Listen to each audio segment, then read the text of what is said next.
Dagon by HPLovecraft. I am writing this under an appreciable mental strain, since by tonight I shall be no more.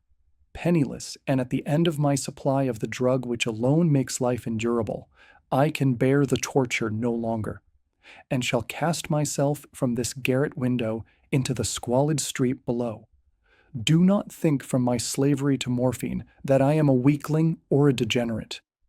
When you have read these hastily scrawled pages, you may guess, though never fully realize, why it is that I must have forgetfulness or death. It was in one of the most open and least frequented parts of the broad Pacific that the packet of which I was supercargo fell a victim to the German sea raider. The Great War was then at its very beginning, and the ocean forces of the Hun had not completely sunk to their later degradation, so that our vessel was made legitimate prize, whilst we of her crew were treated with all the fairness and consideration due us as naval prisoners. So liberal, indeed, was the discipline of our captors that 5 days after we were taken, I managed to escape alone in a small boat with water and provisions for a good length of time. When I finally found myself adrift and free, I had but little idea of my surroundings. Never a competent navigator, I could only guess vaguely by the sun and stars that I was somewhat south of the equator. Of the longitude I knew nothing, and no island or coastline was in sight. The weather kept fair, and for uncounted days I drifted aimlessly beneath the scorching sun, waiting either for some passing ship or to be cast on the shores of some habitable land.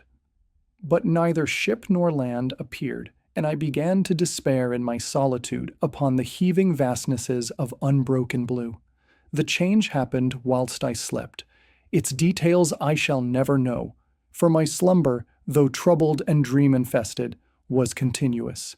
When at last I awaked, it was to discover myself half sucked into a slimy expanse of hellish black mire which extended about me in monotonous undulations as far as I could see, and in which my boat lay grounded some distance away.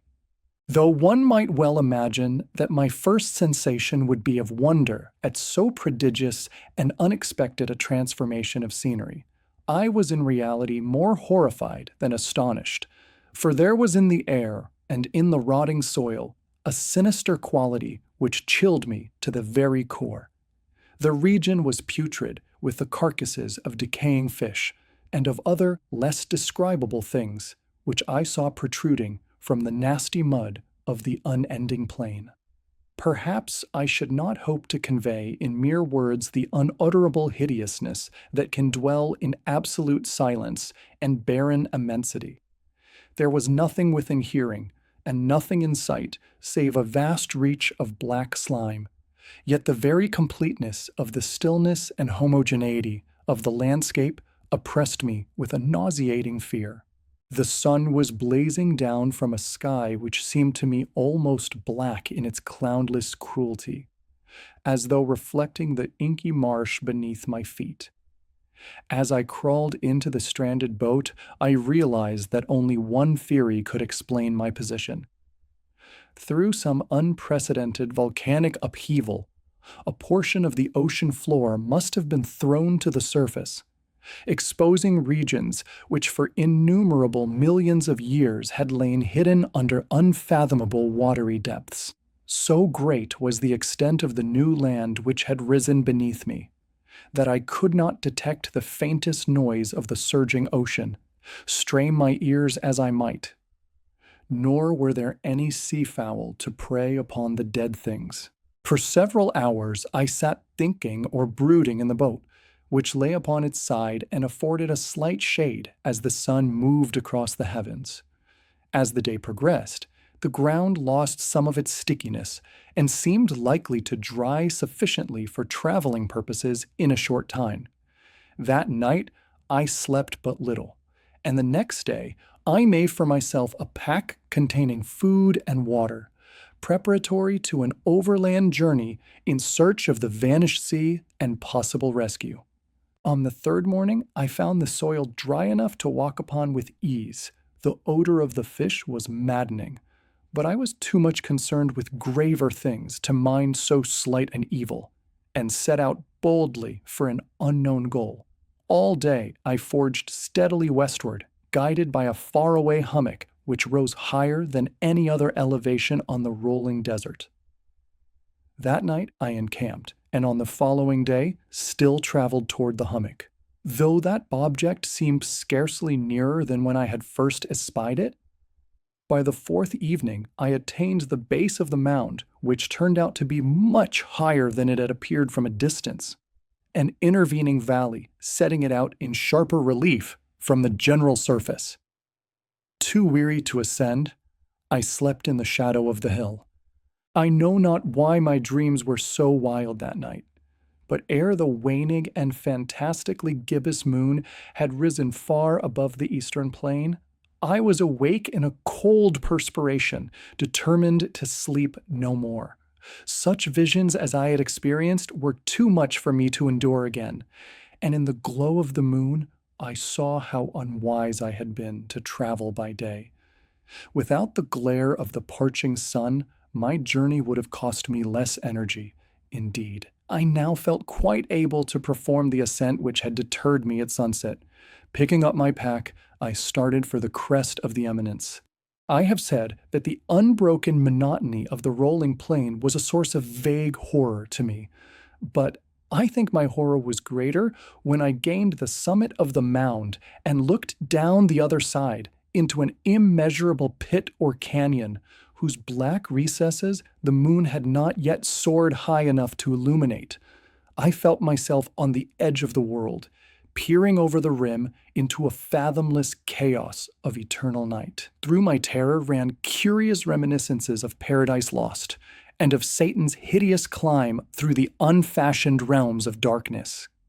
As the moon climbed higher in the sky, I began to see that the slopes of the valley were not quite so perpendicular as I had imagined. Ledges and outcroppings of rock afforded fairly easy footholds for a descent, whilst after a drop of a few hundred feet, the declivity became very gradual. Urged on by an impulse which I cannot definitely analyze, I scrambled with difficulty down the rocks and stood on the gentler slope beneath, gazing into the Stygian deeps where no light had yet penetrated. All at once, my attention was captured by a vast and singular object on the opposite slope, which rose steeply about 100 yards ahead of me. An object that gleamed whitely in the newly bestowed rays of the ascending moon. That it was merely a gigantic piece of stone, I soon assured myself. But I was conscious of a distinct impression that its contour and position were not altogether the work of nature. A closer scrutiny filled me with sensations I cannot express. For despite its enormous magnitude, and its position in an abyss which had yawned at the bottom of the sea since the world was young, I perceived beyond a doubt that the strange object was a well-shaped monolith, whose massive bulk had known the workmanship and perhaps the worship of living and thinking creatures. Dazed and frightened, yet not without a certain thrill of the scientist's or archaeologist's delight, I examined my surroundings more closely. The moon, now near the zenith, shone weirdly and vividly above the towering steeps that hemmed in the chasm, and revealed the fact that a far-flung body of water flowed at the bottom, winding out of sight in both directions, and almost lapping my feet as I stood on the slope. Across the chasm, the wavelets washed the base of the Cyclopean monolith, on whose surface I could now trace both inscriptions and crude sculptures. The writing was in a system of hieroglyphics unknown to me, and unlike anything I had ever seen in books, consisting for the most part of conventionalized aquatic symbols such as fishes, eels, octopi, crustaceans, mollusks, whales, and the like. Several characters obviously represented marine things which are unknown to the modern world, but whose decomposing forms I had observed on the ocean-risen plain. It was the pictorial carving, however, that did most to hold me spellbound. Plainly visible Across the intervening water, on account of their enormous size, were an array of bas reliefs whose subjects would have excited the envy of Doré.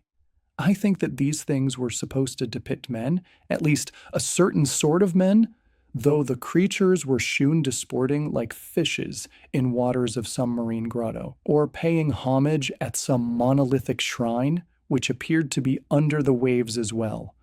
Of their faces and forms I dare not speak in detail, for the mere remembrance makes me grow faint.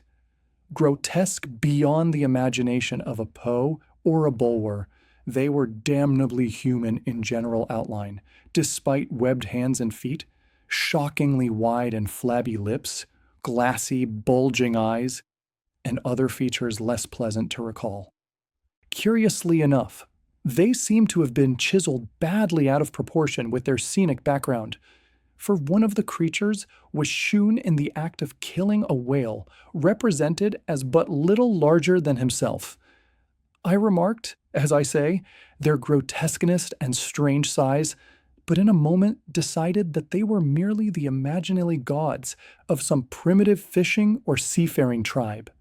Some tribe whose last descendant had perished eras before the first ancestor of the Piltdown or Neanderthal man was born. Awestruck at this unexpected glimpse into a past beyond the conception of the most daring anthropologist, I stood musing, whilst the moon cast queer reflections on the silent channel before me. Then suddenly I saw it. With only a slight churning to mark its rise to the surface, the thing slid into view above the dark waters. Vast, Polyphemus-like, and loathsome, it darted like a stupendous monster of nightmares to the monolith, about which it flung its gigantic scaly arms, the while it bowed its hideous head and gave vent to certain measured sounds. I think I went mad then. Of my frantic ascent of the slope and cliff, and of my delirious journey back to the stranded boat, I remember little. I believe I sang a great deal, and laughed oddly when I was unable to sing. I have indistinct recollections of a great storm sometime after I reached the boat. At any rate, I know that I heard peals of thunder and other tones which nature utters only in her wildest moods. When I came out of the shadows, I was in a San Francisco hospital, brought thither by the captain of the American ship which had picked up my boat in mid-ocean. In my delirium, I had said much, but found that my words had been given scant attention. Of any land upheaval in the Pacific, my rescuers knew nothing, nor did I deem it necessary to insist upon a thing which I knew they could not believe. Once I sought out a celebrated ethnologist and amused him with peculiar questions regarding the ancient Philistine legend of Dagon, the fish god.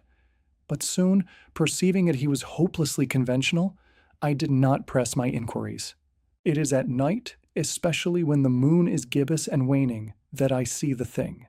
I tried morphine, but the drug has given only transient surcease, and has drawn me into its clutches as a hopeless slave. So now I am to end it all, having written a full account for the information or the contemptuous amusement of my fellow men. Often I ask myself if it could not all have been a pure phantasm, a mere freak of fever as I lay sun-stricken and raving in the open boat after my escape from the German man-of-war. This I ask myself, but ever does there come before me a hideously vivid vision in reply. I cannot think of the deep sea without shuddering at the nameless things that may at this very moment be crawling and floundering on its slimy bed, worshipping their ancient stone idols and carving their own detestable likenesses on submarine obelisks of water-soaked granite. I dream of a day when they may rise above the billows to drag down in their reeking talons the remnants of puny, war-exhausted mankind, of a day when the land shall sink and the dark ocean floor shall ascend amidst universal pandemonium. The end is near. I hear a noise at the door, as of some immense, slippery body lumbering against it. It shall not find me. God, that hand, the window, the window!